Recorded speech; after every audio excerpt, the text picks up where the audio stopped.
Assalamualaikum warahmatullahi wabarakatuh. Selamat datang di channel Kuliah Teknokrat. Bersama saya, Iqbal Yasin. Pada kesempatan kali ini, saya akan menjelaskan mata kuliah untuk perpajakan. Nah, mata kuliah yang saya jelaskan pada hari ini adalah yang berkaitan umum dengan perpajakan. Nah, saya akan mengutip pengertian perpajakan menurut Mardiasmo dan Profesor Dr. Ahmad Sumitro, Sarjana Hukum, yang dimana dimaksud dengan pajak adalah iuran rakyat kepada kas negara yang dapat dipaksakan, yang terhutang oleh yang wajib membayarnya menurut peraturan-peraturan atau berdasarkan undang-undang, dengan tidak mendapatkan prestasi kembali yang langsung dapat ditunjuk dan yang digunakannya untuk membiayai pengeluaran-pengeluaran umum berhubungan dengan tugas negara yang menyelenggarakan pemerintahan.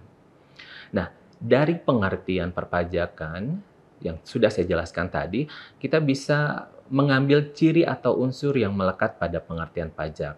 Yang pertama adalah pajak dipungut berdasarkan undang-undang. Jadi, setiap pajak itu ada undang-undang atau ada ketentuan yang ditetapkan oleh pemerintah. Khususnya biasanya ada peraturan yang berkaitan dengan eh, atau yang dikeluarkan oleh Kementerian Keuangan.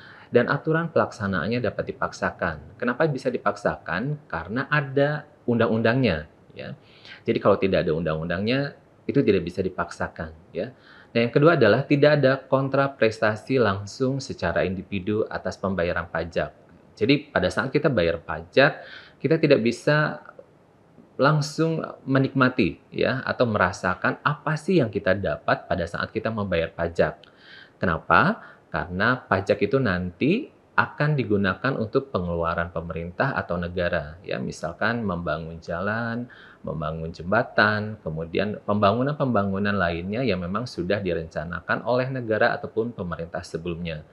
Nah, kemudian pajak itu dapat dipungut oleh pemerintah pusat dan daerah, ya, tergantung dari jenis-jenis pajak yang bisa dilakukan untuk pembayaran.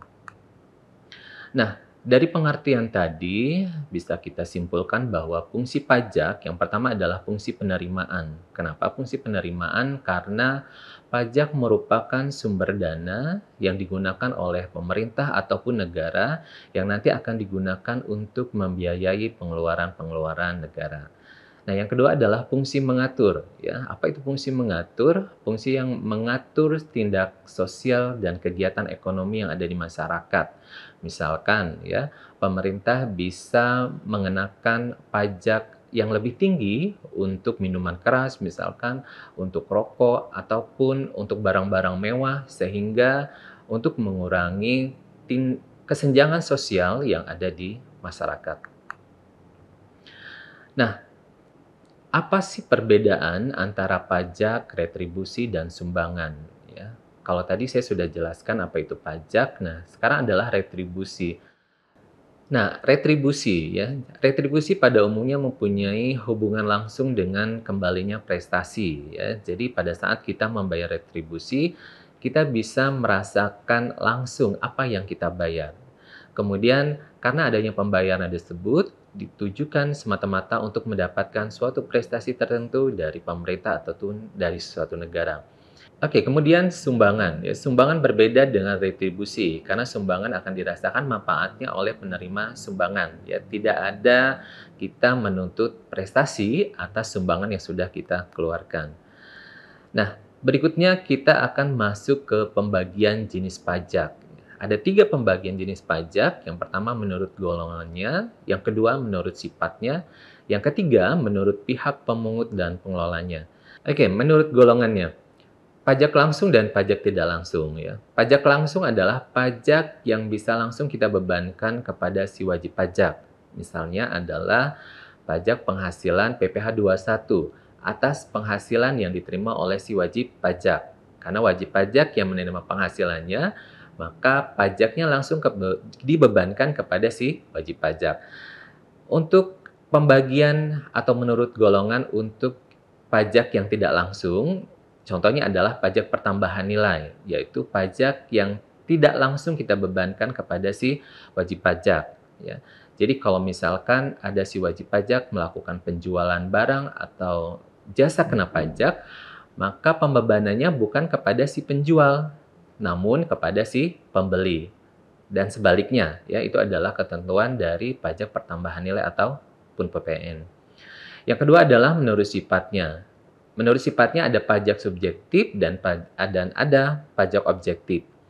Pajak subjektif adalah pajak atau pembagian jenis pajak tidak melihat dari objektifnya. Sebagai contoh, ya, misalkan si A bekerja pada suatu perusahaan. Nah, pajak subjektifnya itu adalah si A, bukan perusahaannya. Nah, perusahaannya itu adalah objektifnya, ya. Nah, itu adalah menurut sifatnya. Kemudian yang ketiga, menurut pihak pemungut dan pengelolanya. Ada pajak pusat dan ada pajak daerah. Nah, misalkan pembayaran kendaraan bermotor, ya, misalkan pajak bumi dan bangunan, itu pembayarannya ataupun pembagian jenis pajaknya menurut daerah masing-masing. Kemudian kita masuk ke tata cara pemungutan pajak. Di tata cara pemungutan pajak, ini ada sel-sel pajak, ada sistem pemungutan pajak, dan ada asas pemungutan pajak. Di sel-sel pajak, itu dibagi menjadi 3, ada sel-sel nyata, sel-sel anggapan, dan sel-sel campuran.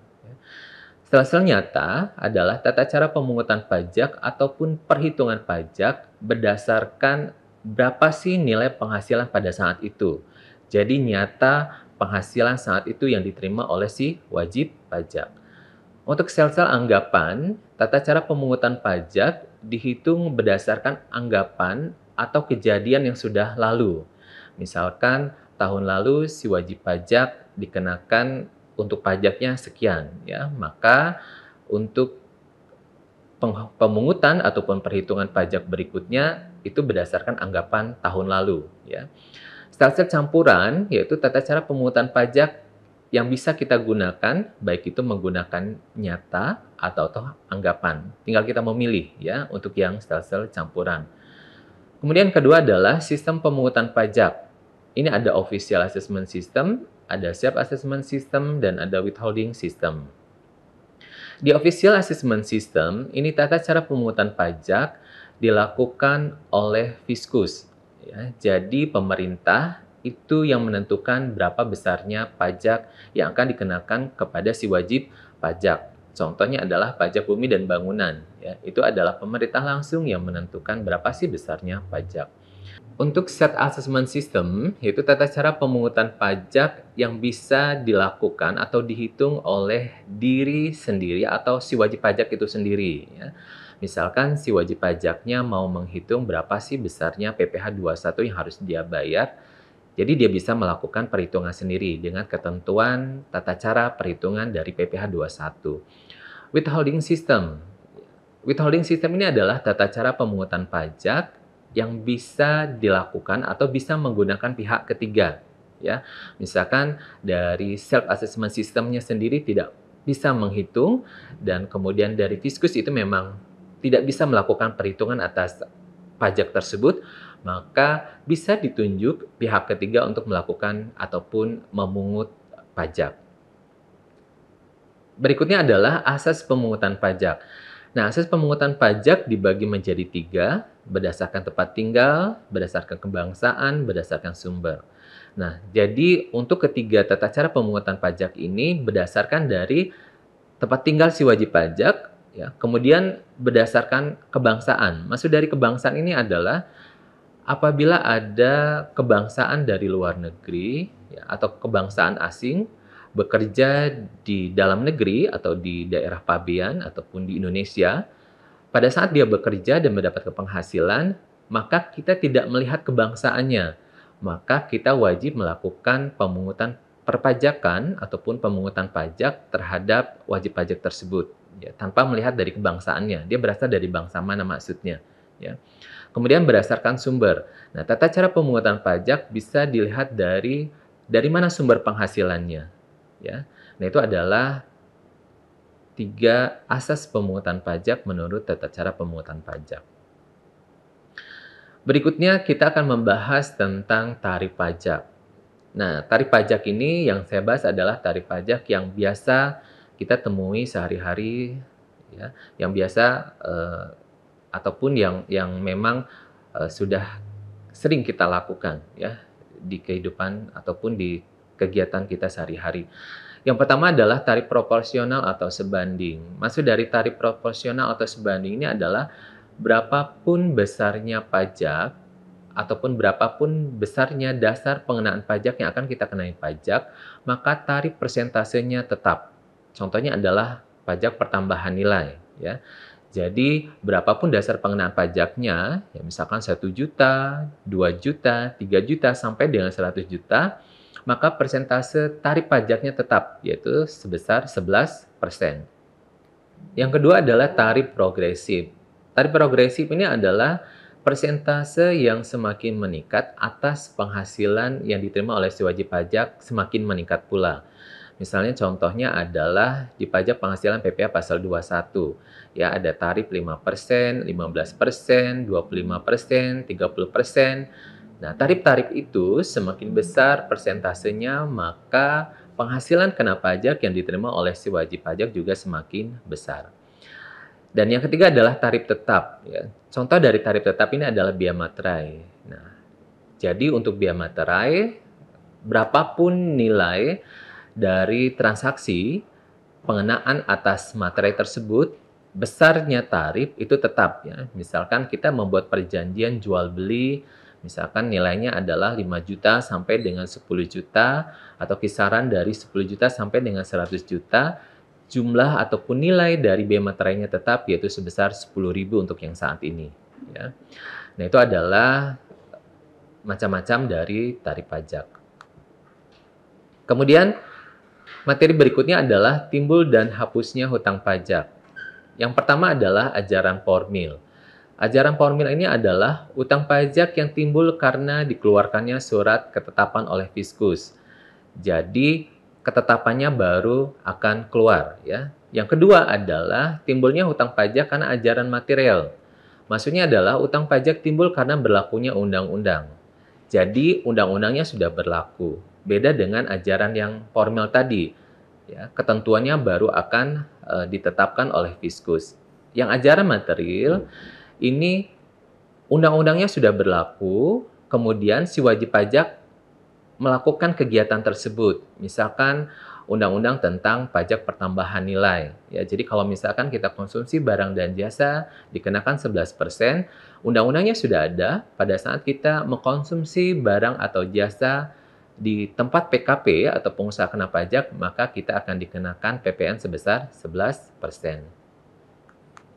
Nah, untuk hapusnya hutang pajak itu bisa karena pembayaran, bisa karena kompensasi, bisa karena kadaluarsa, bisa karena pembebasan dan penghapusan. Untuk pembayaran pasti ya. Jadi kalau misalkan utang pajak itu sudah kita bayar, berarti sudah lunas. Nah, untuk yang kompensasi ini adalah hapusnya hutang pajak karena ada pembebanan atas kelebihan pembayaran pajak sebelumnya. Jadi kelebihan pembayaran pajak sebelumnya itu kita bebankan kepada pembayaran pajak bulan berikutnya.